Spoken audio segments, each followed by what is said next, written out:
Well, it was not a record year, but there were a staggering 159 homicides in St. Louis in 2014. Homicide detectives, they cleared just 71 cases. That's just 45%. And that is below the department's 5-year average of 56%, which is close to the national average. We asked the commander of the St. Louis Crimes Against Persons and Property Unit and the St. Louis Circuit Attorney what problems they face solving and prosecuting more of these cases.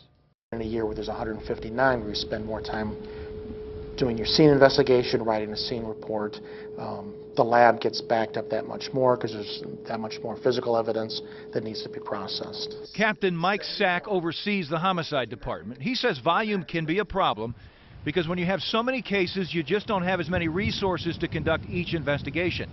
But that's not the big issue. What's your biggest challenge to clearing so many cases that occur in one calendar year? I can tell you the biggest obstacle that I face as a prosecutor trying to make this city safe is lack of community involvement.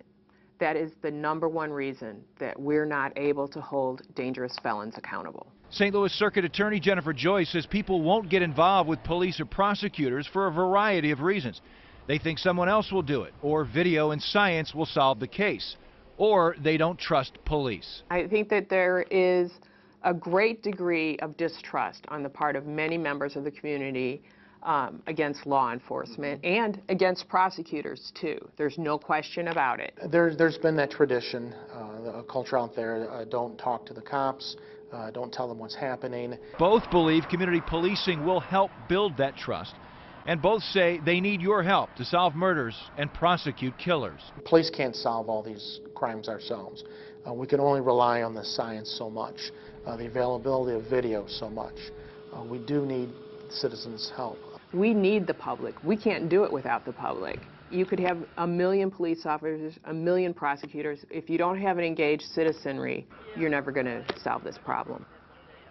Joyce also told me eyewitness testimony is viewed by many as not helpful or unimportant, but she says it is often a crucial piece of evidence in many cases. In fact, she calls it the #1 tool for getting criminals off the streets.